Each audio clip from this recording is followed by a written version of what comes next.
পিঠা কেমন মা? খাও, এক কামড় খাও বাবা। গুড মর্নিং সবাইকে, কেমন আছো তোমরা সবাই? আশা করি সবাই অনেক ভালো আছো। নতুন আরও একটি ব্লগে তোমাদের সবাইকে অনেক স্বাগতম। দেখো, কালকে রাত্রে সেই পরিমাণে বৃষ্টি হয়েছে, ঝড় হয়েছে। আর ঝড়ের কারণে দেখো বাহিরের কি অবস্থা। বাহিরে কি বলবো, আমার এই ব্যালকনির কি অবস্থা দেখো, একবারে কাদা কাদা হয়ে গেছে। আর দেখো আমার ফুল গাছগুলোর অবস্থা, পুরো পানি জমে গিয়েছে এইখানটায়। তো এই হলো সকালবেলার পরিবেশ। এইমাত্র ঘুম থেকে উঠলাম 6টা বাজে। তো গাছ বৃষ্টিতে এত পরিমাণে ময়লা হয়ে গিয়েছিল, এখন আমি পরিষ্কার করেও নিয়েছি ব্যালকনি। আর গাছগুলো বৃষ্টিতে মনে হয় প্রাণ ফিরে পেয়েছে, আজকে অনেক সুন্দর সতেজ লাগছে। আজকে সকালটা খুবই ভালো লাগছে, মনে হচ্ছে স্পেশাল স্পেশাল দিন। কেন জানি না, মানে আবহাওয়া একটু ভালো, তো মানে ঠান্ডা প্রকৃতির, এজন্য খুবই ভালো লাগছে আজকে বিশেষ করে। তো দেখো, একেবারে ঘুম থেকে এলোমেলো অবস্থায় চলে আসছি। তো ওইদিকে আমি রান্না বসিয়ে দিয়েছি, কুকারে ভাত বসিয়ে দিয়েছি। আর তরকারি রান্না করা আছে আমার গতকালকে ফ্রিজে। ওই দেখো, ওই গাছটা অনেক পানি তাল হয়েছে, অনেক তাল হয়েছে ছোট ছোট, দেখতে কত ভালো লাগছে তাই না? তো গাছ আজকে আমার ইচ্ছে হলো যে আজকে একটু পান্তা ভাত খাবো। আর অনেকটা ভাত রয়ে গেছে কালকে। দেখো, আমি 1 প্লেট পান্তা ভাত নিয়ে এখানে বসে পড়েছি খেতে। সাথে দেখো এরকম একটা কই মাছ হলে তার কোনো কথাই নেই। আর আছে পেঁয়াজ, শুকনো লঙ্কা। তো পান্তা ভাত খেতে তোমাদের কার কার ভালো লাগে অবশ্যই আমাকে কমেন্ট করে জানাবে। তো এই গরমের সিজনে যদি পান্তা ভাত হয় আর পোড়া মরিচ, তারপরে পেঁয়াজ, তারপরে এরকম কই মাছ, তাহলে তার কথাই নেই, একেবারে জমে দেয়। কলিজা ঠান্ডা হয়ে যায় এরকম পান্তা ভাত খেলে।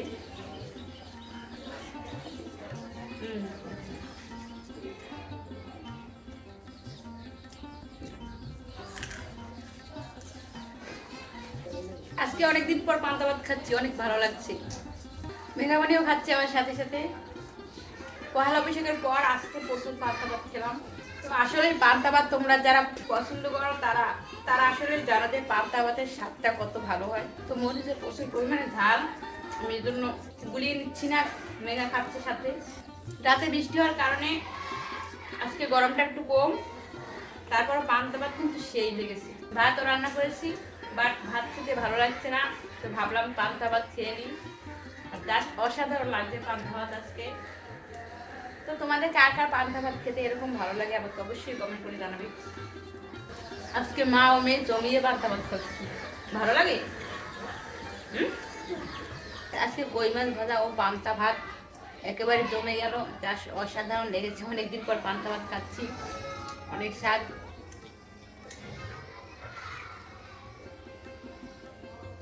যেহেতু গরমটা একটু বেশি, এর জন্য হয়তো পান্তা ভাত খেতে বেশি ভালো লাগে। কি খাবা তুমি? পিঠা। কি পিঠে খাওয়া? কুলকুলো। হ্যাঁ, কুলকুলো। পুলি পিঠা। নারকেল নাই তুমি? না, পুলি পিঠে খেতে নারকেল লাগে, তুমি জানো না? আচ্ছা, তোমাকে ডিম দিয়ে, সুজি দিয়ে, তারপর চালের গুঁড়ি দিয়ে পিঠা বানাই দিই। আজকে যেহেতু অনেক ঠান্ডা পড়েছে, কি ঠিক আছে। ঠিক আছে, চলো আগে ফ্রিজ থেকে গুঁড়ি বের করি। চলো না, তুমি চলো যাও, চলো আসো।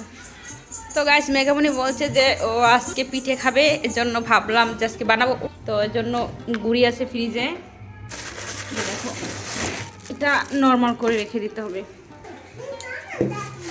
তো চালের গুঁড়িটা আমি নর্মাল করার জন্য রেখে দিয়েছি। এখানে দেখো অনেক চালের গুঁড়ি আছে, আমি অনেক দিন আগে এটা করে রেখে দিয়েছিলাম ফ্রিজে, ভেঙে রেখে দিয়েছিলাম। তো দেখো গাছ, আজকের আবহাওয়াটা খুবই ভালো লাগছে, বাতাস আছে, তারপরে আজকে কোনো গরম নেই।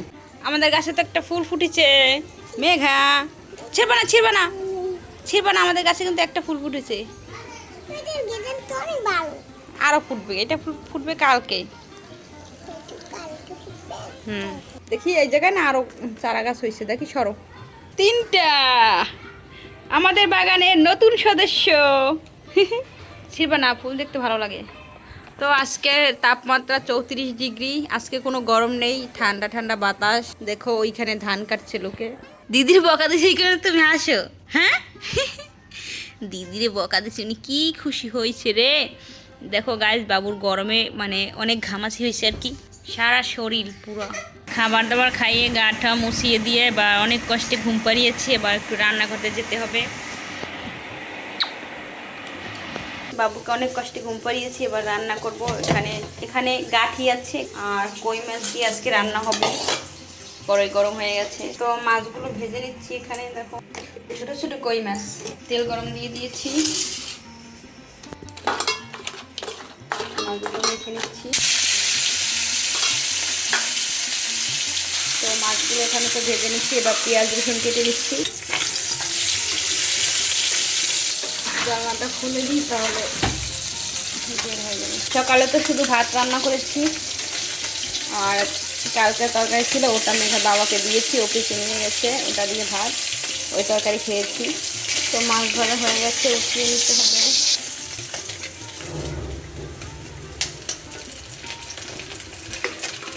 বাইরে প্রচুর পরিমাণ বাতাস আছে।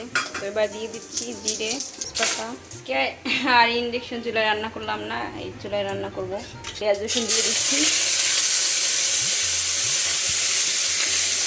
ভালো করে ভেজে নিতে হবে পেঁয়াজটা, না হলে কিন্তু কাঁচা গন্ধ থেকে যাবে। পেঁয়াজ রসুনের মধ্যে লবণ হলুদ মরিচ দিয়ে দিয়েছি, এবার গাঠি দিয়ে দেবো। এবার খুব সুন্দর করে কষিয়ে নেবো। ও গাঠি তো গলে গিয়েছে, এবার মাছ দিয়ে দিচ্ছি। হালকা একটু বাকি এসছে গলার, আর একটু ঢেকে দিই। দেখো রান্না হতে না হতে আরেকজনে উঠে গেছে ঘুম থেকে। করছো কেন? আমার তো রান্না হয় না বাবা। রান্না করবো, তারপরে স্নান করবো, তারপর তুমি উঠতা, তারপর তোমাকে খাওয়াইতাম। ঘুম থেকে উঠে একটা মিষ্টি হাসি না দিলে আর হবে না ওর, না? এই যে আমার রূপসী কন্যা সেজেছে। দেখি মেঘা, তুমি লাল টিপ পড়ছো কেন? সেজে গুজে বসে আছে। তরকারি হয়ে গেছে, নামিয়ে নেবো এখন। তো দেখো তরকারি রান্না করা হয়ে গেছে, এখন মা ও মেয়ে ভাত খেয়ে নেবো। ভাত বেয়েছি, দেখো আমরা খেতে বসে পড়েছি। আর প্রিন্স কি করছে? ওকে প্লেটে ভাত দিয়েছি, আর ও কি করছে? ভাতগুলো সব ফেলাই দিচ্ছে। প্রিন্স কি করো তুমি? ভাত খাও বাবা। কত সুন্দর ভাত খাচ্ছে আবার পুষ্টি বাবাটা। আর ওই ক্যামেরার দিকে তাকিয়েছে, দেখো কি ভাবে, ওদিকে তো আমার দেখা যাচ্ছে না বাবা। তো গাইস, আজকে সকালবেলা মেঘাপুরি বলছে যে আজকে পিঠা বানিয়ে দাও। তো কি দিয়ে পিঠা বানাবো ভাবছি। তো কি পিঠা বানানো যায়? তো 2টা ডিম নিয়ে আসছি দোকান থেকে। দেখো মুরগির ডিম, আগে ডিম 2টা ফাটিয়ে নিচ্ছি। তুমি তো অলরেডি ফাটিয়েই ফেলেছো, তুমি আর কি ফাটাবা? যেহেতু আজকে গরমটা একটু কম পড়েছে, এজন্য ভাবলাম পিঠা বানাই। আর পারো না। এই 2টা ডিম দিয়েছি আমি। সব এবার দিয়ে দেবো চিনি। তো চিনি দিয়ে খুব ভালো করে ডিমের সাথে মিশিয়ে নিচ্ছি। খুব ভালো করে ডিমের সাথে চিনি মিশিয়ে নিচ্ছি।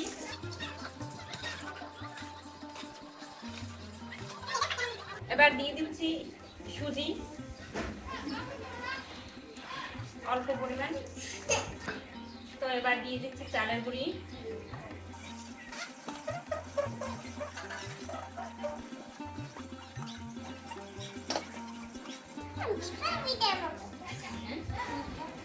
দ্বিতীয় পিঠে ভাপা পিঠে, লবণ দাও।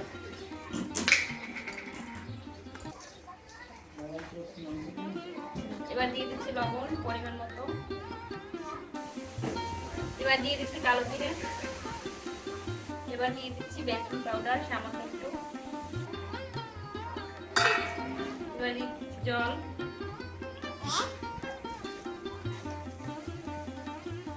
তো এভাবে সুন্দর করে আমি এগুলো মেখে তারপরে আধা ঘন্টা রেখে দেবো, তাহলে খুব সুন্দর পড়বে।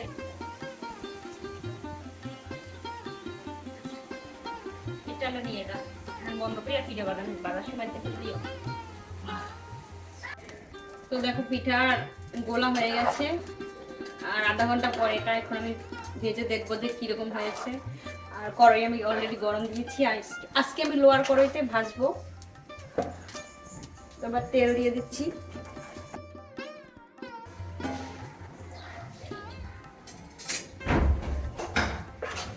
তো একটা তেল মনে হয় গরম হয়ে গেছে, একটা দিয়ে দেখি যে কিরকম হয়।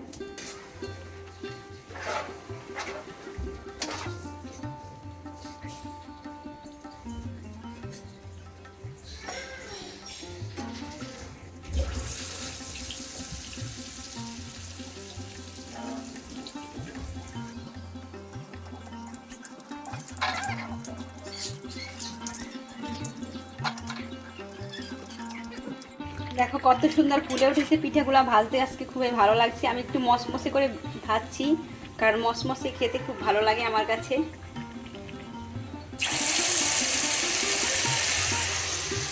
পিঠা ভাজা প্রায় হয়ে গেছে, দেখো কত সুন্দর ফুলে উঠবে, দেখো একটু পরেই।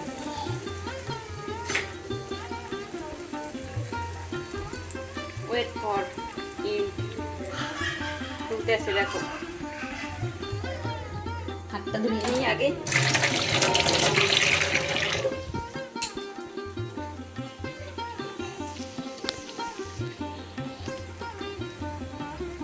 কত সুন্দর ফুলছে তো, দেখো আরো ফুলবে।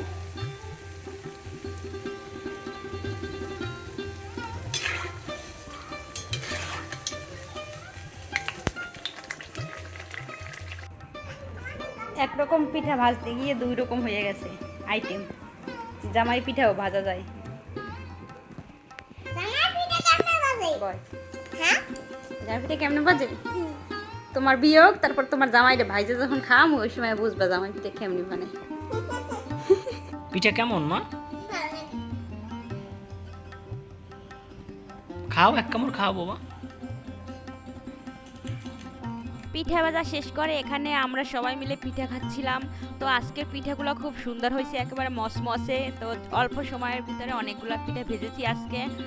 যেহেতু অনেক ঠান্ডা পড়েছে, রাত্রে অনেক পরিমাণে বৃষ্টি হয়েছে, আর এখন রাতের আবহাওয়া অনেক খারাপ, যে কোনো সময় বৃষ্টি নামতে পারে। চারদিকে অনেক মানে বজ্রপাতের মতো বজ্রপাত হচ্ছে আর চিলিক মারছে। তো মনে হয় এখনই ঝড় নামবে এরকম। তো এই মুহূর্তে ঠান্ডা আবহাওয়ায় যদি পিঠা খাওয়া যায় তাহলে তো একেবারে জমে যায়। তো আজকে ঠিক সময়ে আমি পিঠা তৈরি করেছি। তো কেননা গরমে তেলের পিঠা খেতে একদম ভালো লাগে না। তো মেঘামণি যেহেতু বলেছে যে মা পিঠা খাবো, এজন্য ভাবলাম যে আজকে যেহেতু ঠান্ডাও পড়েছে এই কারণে পিঠা বানিয়ে নিই। আর সবাই এখানে পিঠা খাচ্ছিলাম। বইটা তো ছাড়বে।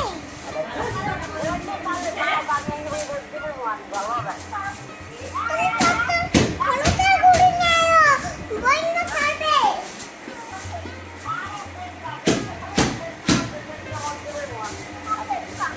কেন বইটাই তো ছাড়বে, আসো তাড়াতাড়ি। আর এইদিকে এত পরিমাণে মেঘ হয়েছে, দেখো অল্প সময়ের ভিতরে এত পরিমাণে মেঘ হয়েছে যে মেঘামণি টেনশনে পড়ে গেছে। ওর ঠাকুরমাকে ফোন দিচ্ছে যে তাড়াতাড়ি বাসায় আসো, বাসায় আসো, ঝড় নামলে আর তুমি আসতে পারবা না, বৃষ্টি বন্যা নামলে তুমি আর আসতে পারবা না। তো দেখো এইটুকু একটা বাচ্চা, তাও কত কেয়ারিং। তো আজকে মনে হয় এখনই ঝড় নামবে, আর আজকে মনে হয় এখনই ঝড় নামবে। চারদিকে একেবারে ছেয়ে গেছে অন্ধকারে। তো গাইস আজকের রাতটা খুবই ভালো কাটবে, একেবারে ঠান্ডা ঠান্ডা। তো আজকের মতো এ পর্যন্তই। সবাই ভালো থাকো, সুস্থ থাকো। দেখা হবে পরবর্তী নতুন কোনো ব্লগে। তত সময় পর্যন্ত তোমরা সবাই ভালো থাকবে, সুস্থ থাকবে। ধন্যবাদ সবাই।